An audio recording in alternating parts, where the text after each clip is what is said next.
So today we're going to be looking at an absolutely amazing knight's effigy, Sir Roger de Salman, who died in 1343. And I'm here with Dr. Tobias Capwell. Hi folks, Matt Easton here of Schola Gladiatoria and Dr. Tobias Capwell. So we're here with this amazing effigy and we are in St Bartholomew's Church in Hawley in Surrey. So this is a pretty amazing survival of a 14th century effigy, isn't it? And it's incredibly detailed. Over to you. Yeah, this, as Matt said, this is representing a knight who died in 1343. We don't know if the effigy was made before or after death, so plus or minus 5 years. Regardless, this is one of the best sculptural representations of Western European armor at the time of the Battle of Crécy, the most famous battle of the 100 Years' War, but also one of the earliest. People sometimes forget how early Crécy actually was, 1346. And so an armor of this period, arms and armor, was evolving very, very rapidly.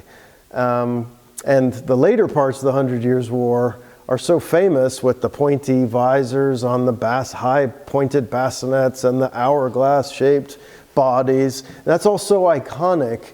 It's easy to forget that it wasn't always like that. In the early period of the 100 Years' War, they're wearing, earlier equipment of the 14th century at a time when armor technology was diversifying and advancing very, very rapidly.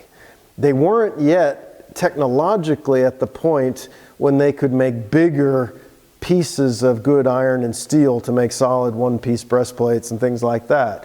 They were limited by the metal producing technology of the time. And they can make pieces of iron and steel that are the size of a baseball, cricket ball, about 2 kilos or smaller. And a lot of the early plate armor investigations were about how do you cover larger parts of the human body with only small pieces of metal. So I think a lot of people think about the Battle of Crécy. They know that the Black Prince was there. They know that there's an effigy of the Black Prince. And they've got this idea in their mind of what the Black Prince was wearing on his effigy. And they translate that to the Battle of Crécy. And of course, armor development's moving so quickly at this time. He was buried in the 1370s, 76, I think. And the effigy wasn't made until the 1380s. Wow, so it's a 1380s effigy, and this is 40 years earlier. I mean, it's a long time in armor development. It's a long time in life as well, frankly.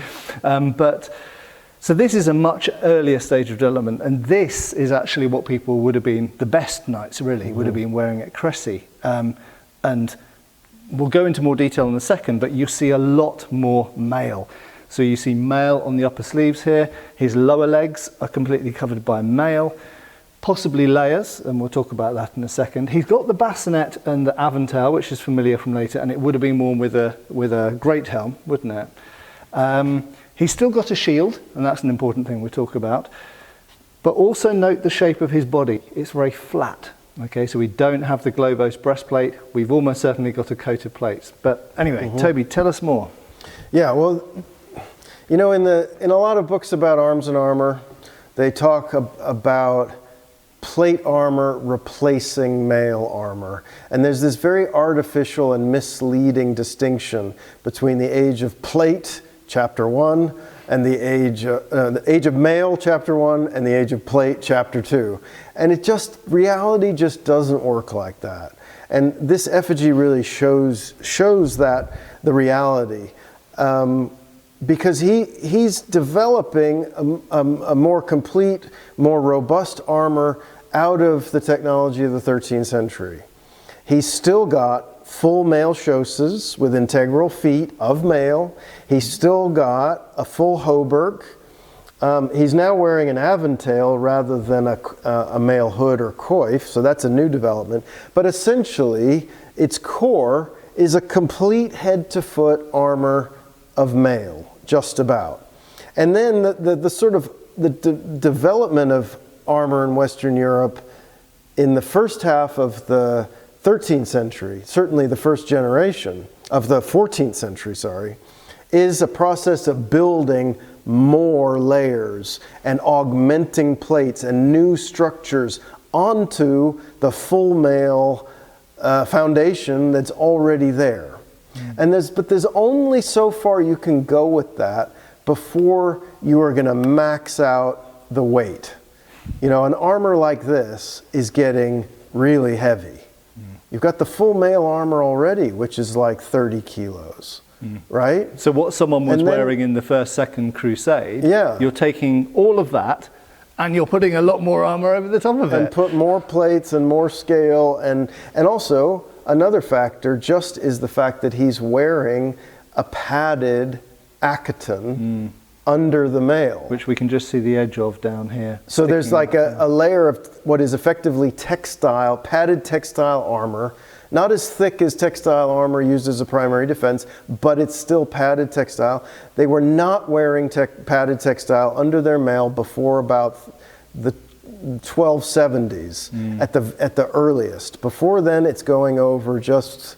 And we could say, in a way, that's actually, I think it's not recognised because it's underneath, but it's probably the first thing which augments the mail shirt, the hauberk. Because, of course, we go back to Hastings, bare tapestry, you see the mail shirts coming, there's nothing underneath, there's just clothes. Right. So they've just got a mail shirt on, and then, as you say, in the 12th century and increasingly in the 13th century, there are padded things underneath the mail, and you could say that is the first stage of reinforcing the mail. And the problem, again, with a lot of the existing literature, all of the authors got into the habit of saying, mail was worthless without padding underneath.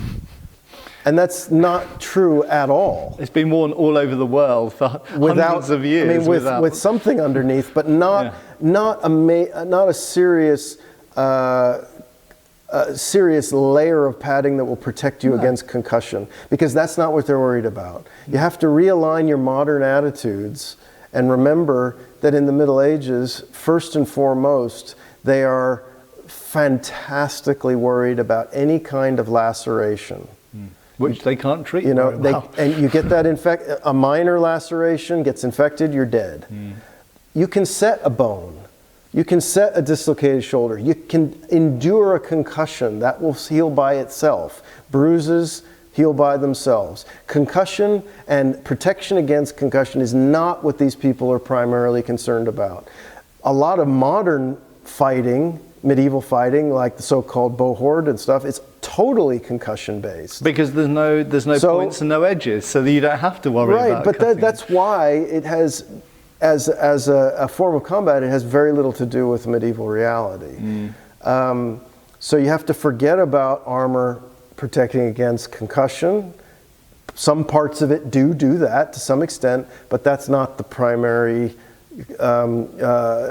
developmental drive. At least initially in the age of mail. But there is a point in the mid-13th century where they'd already been using padded textile as primary defenses with nothing else. As we see in the Morgan Bible with these big gambesons. Right. So you give that a generation or so for knights to say, hey, we could really use some of the effective cushioning protection of those textile armors. How can we take that and integrate it with our knightly armors? They make a thinner, less bulky version of the same idea and put it under the mail. But that wasn't always there. It's a recent development here. He's got the padded textile armor, and then of course he's also got a coat of plates under there.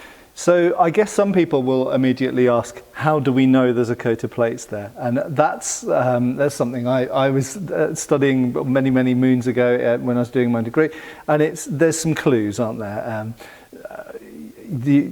Sometimes it's to do with the shape. Sometimes it's to do with what's attached, and we'll talk about that in a second because there's some things that are attached here. Sometimes there's some clues shown because we see openings in the side of the fabric which is covering the armour, and you can see that there's plates underneath or rivets. And sometimes you can see it sticking out of the edge down here. In fact, that's probably the most common way of seeing is actually you see no clues up here at all, but down at these overlapping, so we've got layers here, and we've got the padded garment, then we've got the mail hauberk kind of skirt bit, and then we've got the fabric above. And sometimes, this isn't the case here, but sometimes you see this element sticking out down here has rivets on it, which is the telltale. And you know, you're making a crucial point there as well, that when you're looking at a figure like this, you can't look at it in isolation. Yeah. You have to consider and interpret it in the context of the other things of the same period that show the same thing. What I'm really struck by this effigy is that it shows you in three-dimensional sculptural form a number of key features that we know better from the famous brasses. So there are a couple of famous brasses of this same 1340s period that have the lion bosses at the elbows and the shoulders. And here they are in a 3D sculptural form. There's a couple of brasses that show the scales on the forearm, where he's actually wearing like forearm cannons, lower cannons or vambraces that are made of leather or textile even, and then they're carrying scales. You can see them. They just look like scales of the ancient world. They rounded point, and they have that ridge, that crucial stiffening ridge that a lot of ancient, like even going all the way back to the ancient Egyptians, they have scales that look just like that, and Tutankhamun's armor looks just like that. Yeah, and we obviously don't know what materials these various things are made of, but we get some clues. Mail obviously is usually iron, maybe sometimes with brass or copper alloy edges, sometimes entirely. But something like these scales, we can only guess. They could be iron, they could be copper alloy, they could be leather, Kabuli, they could be something else. I think this is exactly the sort of thing that's easy to make out of whatever bits of metal you've got. This is exactly what you do when usable metal is rare and super valuable, and even the little clippings from used up other things can be made into armor. Could even be the offcuts from making the line. Who knows? Who knows? But you have to remember that this is a time when all metal, copper alloy, ferrous metal, whatever, it's precious, and they're going to use it very efficiently. I've just realised something I hadn't realised before. So his heraldry, we've got the lions, and we'll talk about those in a second, but we've got this double-headed eagle on his shield, which is fantastic. It's sort of an imperial sort of eagle, you know. But those feathers look exceedingly like... They sure do, don't and they? I wonder if, because he's festooned himself with the heraldic lions, maybe that is a direct reference to the eagle. Why not? Well, why not? Because he's even got them around here as well. He's got the feathery things so going maybe on he's here. got lions and feathers are his thing. Well, I mean, let's remember that in the late 13th and early 14th centuries, you know, this is still when chivalry is new contemporary culture, and heraldry is a new and expanding art form and social phenomenon. And it's certainly something I love about the second half of the 13th century, but it's still very much in play here, is how you take your core coat of arms and then you elaborate it decoratively. You know, and how do you use the coat of arms or the colors or the images as decoration across the armor? I didn't notice this feather thing, but I think absolutely right. Certainly when the lion heads are echoing, and then you look up there and the surviving 14th century glass from the same period has the lion heads as well. I mean, there's, and isn't it a tragedy though that we don't have any of the color left? I mean, this is looking so clever in its design concept. What did the color look like? Well, we might have a clue actually from the stained glass windows, because we've got golden lions, and then the fleur-de-lis kind of feathery elements around are white or silver, argent, with red around. So maybe red, white, and gold were the colours. The heraldry, we don't know what the colours of this heraldry are. We can presume that the lion heads are gold. But maybe we should look that up and put it in the... I'm guessing from the windows. Put it in post-production. Yeah, I'm guessing red shield with a silver eagle on the top, white eagle. I think that would look stunning. And then probably all of this, everything else would have been in color-coded, possibly even his, because we've got lots of decoration around the edges of the helmet with these feather elements. It would have been all over. So he would have been extremely, even the pollaines probably would have been colored, the scabbard. You can't put a metal on a metal though. You can't have gold directly on silver. So it could be a red eagle with a silver or white field. or we'll see. This is something to research. Or it could be something but, else. But the headline is he would have looked magnificent. He would have looked fabulous, and he does. But it's just a shame that we get these things down to us as bare stone when they almost certainly would have been brightly coloured in the original colours, and possibly even with the skin have been. With the face have been? Sometimes, a lot of times they seem to use the natural color of the stone they're using as the skin color. But it's not out of the question that sometimes the whole thing would be polychromed. But even though you don't have the color, you don't have the gold, you don't have the silver, you still get an amazing sense of the visual richness of this. The fact there's so many different materials in play. The mail, the textile, the scales, the lion heads. I mean, this is what this mid-14th century period is all about. You know, drawing in everything that's available to the metal worker, every technique and material available to the armorer, and trying really to continue to drive the technology forward. And this is the period when the English are really solidifying their techniques for fighting, using knights fighting on foot. And even here you can see one of the earliest measures that the English are taking to optimize their armor for fighting on foot. They've cut the surcoat away from the legs, and they're freeing the legs away. There are some famous examples of people tripping over long garments and falling over in battle and getting killed. You know, freeing up the mobility of your legs is important, although we must say there's a good argument to be made for this effigy having been carved by a French craftsman. And it's much more, in some ways, continental in style. There's a brass not far from here across in the Thames estuary on the island of Sheppey, Isle of Sheppey. The armor on that brass mirrors the typology of this very closely. He's got the scale forearms and the newfangled gauntlets and things, but that brass is stylistically totally unlike any of the other English ones, and is there's a separate argument to be made for that one having been imported brass.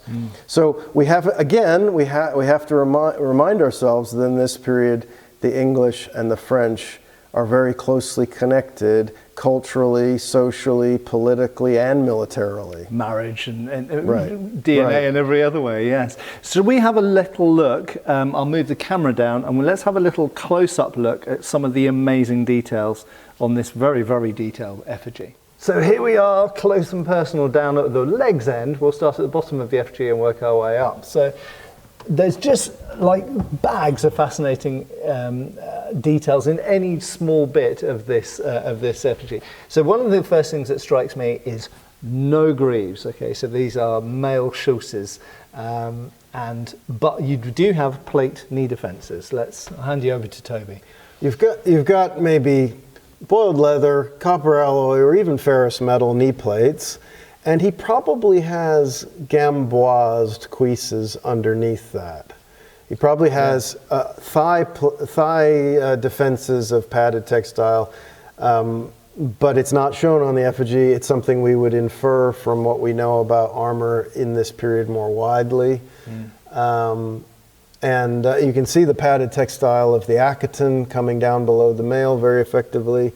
But there's so many little details, like the decorated, they almost look like seashell bosses on the sides of the knee, and then he's got this band integrated into the knee that's got rivets on there. What's going on with that? Who knows? That could just be the lining. There's probably a full chausson underneath there, so I wouldn't think that this is just mail from his knees down. I think he's got it all the way up, and then they're building new stuff on top of that. I mean, apart from anything, the mail has to hang from something, doesn't it? So you would imagine it would be pointed up at waist level, like. And even like these like really beautifully decorated stiffeners on the scabbard of the sword. Now, that's a very distinctive thing we see in the first half of the 14th century. Doesn't appear in the 13th century. It's a feature of the early part of the 14th century. One detail I love on the pollaines or knee defences is we can actually see that there is a rib running down the front of each one and then round the edges. Yeah. And this is something we actually see in period artwork, manuscript artwork, and on brasses. So you can see that the pollaine isn't one plate. it's made of multiple elements. It could be that most of it is kerbouille, boiled leather, with maybe brass stiffeners. That would make sense. You even get helmets, war hats, made that way in the same period. So in fact, that's a good comparison. They are made almost a little bit like little helmets, aren't they, for the knees? Yeah. And you've got some interesting riveted elements around here, which presumably somehow create that relationship between the knee and the chausse and stop it moving around somehow.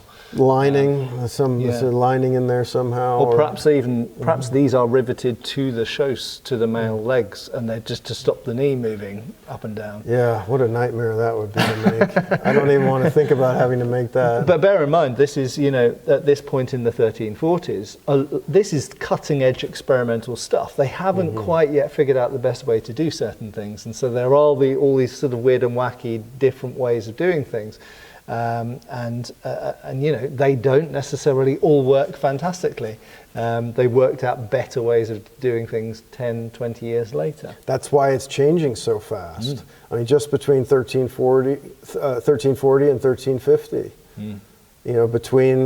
between the battles of Crécy and Poitiers, equipment changed phenomenally fast. So as a snapshot in time, there are a lot of issues with this armor that are going to need to be dealt with. It's probably already too heavy. And he's got a lot of multi-layered things and a lot of different protective materials all in play here.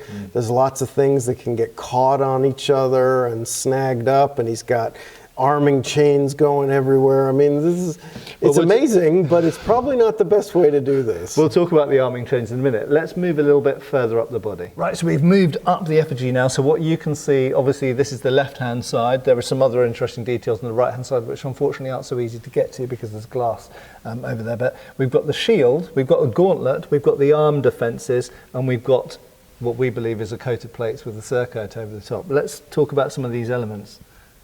Okay, well, one of the first things that's really interesting is that he's got an early plate gauntlet.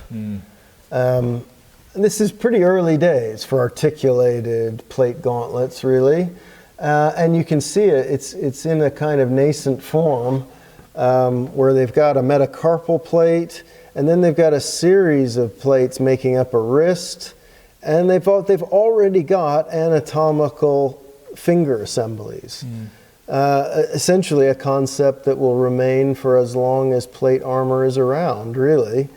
And that separate knuckle plate, which is so characteristic even of later, like sort of Gothic armors, having a separate plate there, because when you bend, that is one of the most drastic bending parts of your hand, isn't it? So having a separate plate there is really and some other sources showing early gauntlets of the period show a series of plates going down, and who knows how it's assembled. But and this is a lot of this is very closely resembling, in essence, what we see in the grave finds from the Battle of Visby, fought in Gotland in 1361.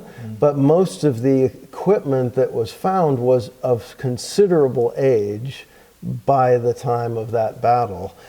This age, basically, or even a bit older. But so this is actually a really great figure for understanding more about the Visby finds and looking at that period. He's got the scale forearms. He's then got a mail sleeve here, but then he's got another mail sleeve there. So what's going on with that? We were thinking that it makes the most sense to think that this is like an upper oversleeve that might actually be attached to the coat of plates. Up here. So he's got these separate reinforced sleeves coming off the coat of plates. This then is the sleeve of his full hauberk that he's wearing underneath the coat of plates. That stops at the forearm because they don't need mail mittens anymore. They've come up with the plates for the hands. So they freed up the sleeve, and they're protecting the gap with these scale-plated forearms. It's a really pretty remarkable and cool system that would look amazing in reality. And I really like how you can see the overlapping layers, and that helps you understand how this is all working, because obviously the cuff of the gauntlet overlaps that forearm vambrace, whatever we want to call it. but then the male hauberk sleeve overlaps that. But then you've got the lion over the hauberk sleeve, but then you've got the upper sleeve over the lion. Mm-hmm. So you start to get a real idea of how these things are interacting. Mm-hmm. I personally think if that is the hauberk sleeve, which would go underneath everything else, then this male sleeve must be attached to something. Yeah, it makes sense. I can only think that it must be attached to the coated plates, which we don't have any hard evidence or precedent for. That might be the first possibly hard bit of evidence we've got of that being a thing. But we do have evidence from Visby of plates, shoulder defences being attached directly to the coated plates. So it would certainly be an obvious way to try and build one for yourself. If you were trying to reconstruct this, that might be the first thing I would try. Another, speaking of the shoulders, another interesting thing, again, when you're looking at a figure like this, it's important to be also thinking about the other sources for armor of the same period. This style of armor is shown on a couple of important brasses. They also show the lions or plates at the shoulders, but they show them in the position of a bessigue over the front of the shoulder. But in brasses, it's two-dimensional, and they often have to change the geometry and depth, translating 3 dimensions to two dimensions. And this, I think, is really an important demonstration that those lions at the shoulders are shoulder caps over the shoulder bones. They're not bessigues. No. This period, the brasses of this period have been interpreted as early evidence for bessigues, and that's not what these are at all. It's a misunderstanding of the brass's iconography. Because like with the ayettes, you know, the heraldic plates that they sometimes fold those around the back because they've got to show them somehow when they're normally edge on to a frontal view. So this is complementing what we see in the brasses. The brasses complement what we see on the effigies. And the last thing to mention up here, I think, before we move to the head, are these sort of nipple chains, should we call them? So these are actually, I thought they were lions, but looking at them, they're actually flowers. So they're flower plates, and they must be attached to something. Well, they must be attached to something. Something rigid. You can't just attach that to cloth. Because they're being used to support the chains that are attached to the weapons and the shield and the helm. So let's just move the camera a little bit up that way. There we go. So in case you can't see, there is a chain coming here over his shoulder, but over the other side of the body. In fact, there's a chain coming over here as well. There are chains which we can clearly see go to both the sword and the dagger. And in some cases you have a chain which also goes to the helmet. And to the shield sometimes as well. Really? I've not seen that. So these are essentially safety, they're like retention chains, aren't they? So the idea is if you're on a horse or on foot and you drop one of your weapons, it stays dangling from the chain. You know some people that have tried these, don't you? Yeah, I know some people who are working on them in different ways. I don't have any personal experience of them. There is one survival in Germany of a fragmentary coat of plates that has its chains surviving. And it shows you that the chains are on rotating pivots. Oh yes, I've seen that, so they don't get snagged. Is that Kusnak? No, it's a coat of plates found in an archaeological excavation, and the pieces, the artifact is now in Ingolstadt at the Bayerisches Army Museum. But the chains are also, the links are quite long, and they're quite delicate. Like you almost get the idea that if they really came under catastrophic strain, they would just break.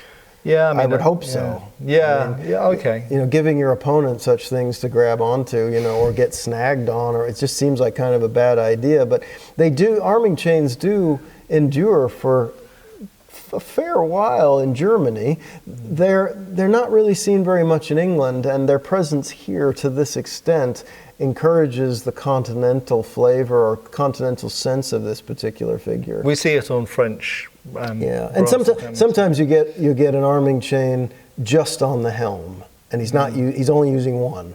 And sometimes you get two. You know, the people's attitude to how they should be used it varies.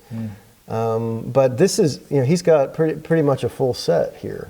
And one other thing that I would like to mention, hopefully you can just about see it on camera, is this strap coming across here, which you see goes in two directions.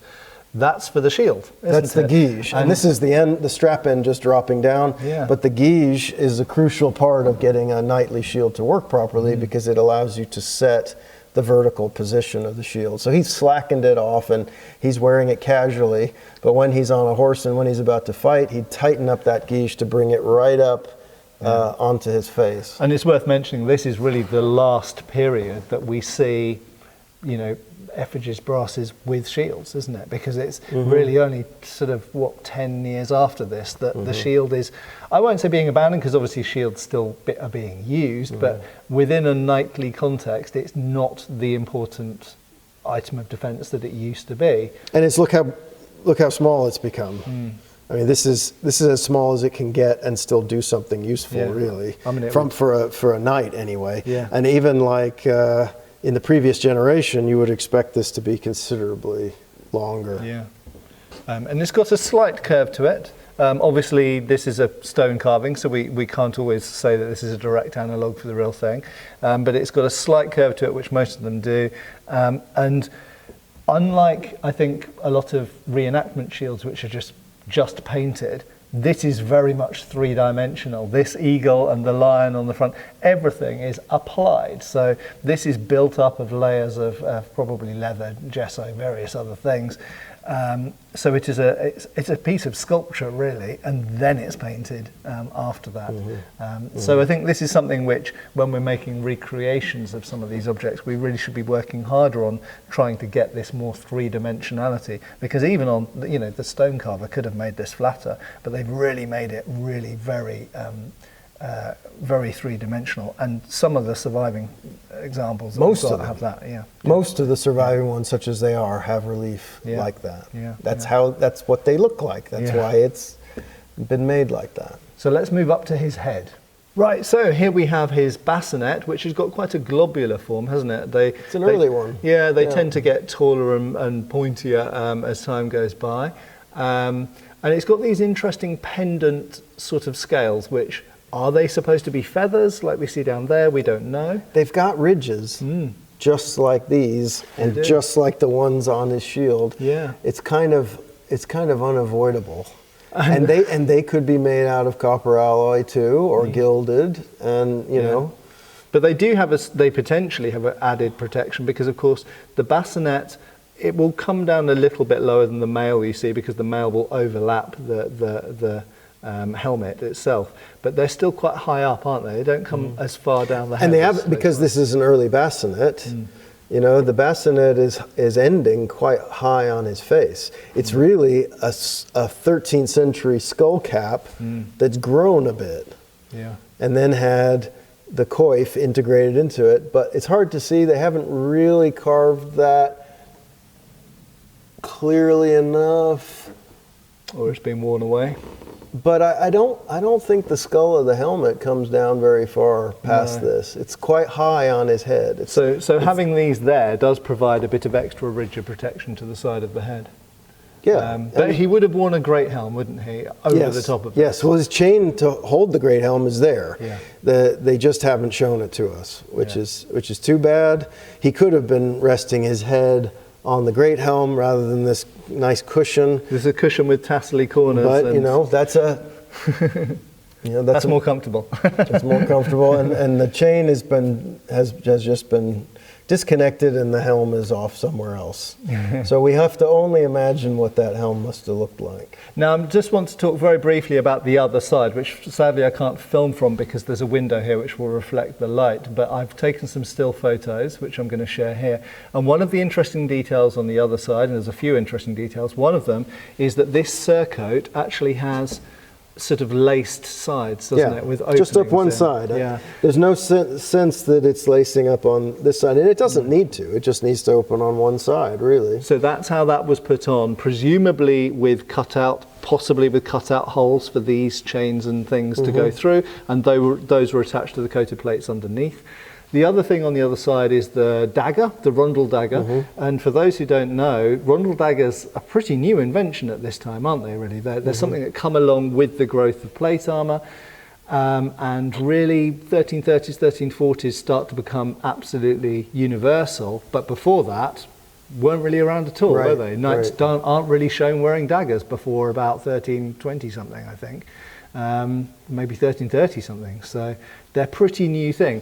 And that's attached by a chain as well. So, and there's the remains of a sword, but it's broken, it's been lost, unfortunately. But Toby thinks, do you think he was holding his sword? Yeah, it looks like his sword has been drawn out of the scabbard and his hand is resting on it, which is an earlier medieval convention that you do see on other like 13th century effigies in England. And you can see from his hand position and the fact that the arming chain for the sword is kind of looped over his forearm. That's what's going on there. Yeah. And you can see some of the blade. So we hope you've enjoyed that. Sir Roger de Salman, and this is in St Bartholomew's Church in Hawley, here in Surrey. It's the only effigy here. There are a couple of brasses in civilian clothes, but he's the only armoured person here. An absolutely fantastically detailed example of Battle of Crecy era armour, isn't it, Toby? And I think there's so much. If you were interested in 14th century armour, or you were looking to try and recreate armour of this period, I think you could spend an awful lot of time studying. And obviously there's a lot of conjecture involved because there's some of the things that we don't fully understand how they're working, but there's huge amounts of detail, isn't there? It's a funny one where the brasses that show this style of armour are actually vastly more famous than the couple of high relief effigies that show the same thing, of which this is one. I can't think of a book on armour that has got this effigy in it. We'll have to change that. Yeah, and I'd seen pictures of this before, but being up close to it, I didn't anticipate how many tiny details, for the most part, which I think have gone unstudied and uncommented on until this video. So hopefully this will inspire some more discussion of this particular, of Sir Roger and this particular sculpture, and some more of the details of his armour, because I think it's just incredibly detailed, and I would say the sculptor had real armour in front of his eyes to be able to do that level of detail. It's incredible. Anyway, thanks a lot for watching. Thank you obviously to Toby for joining me for this video, and thanks also to St Bartholomew's Church for letting us come in and film.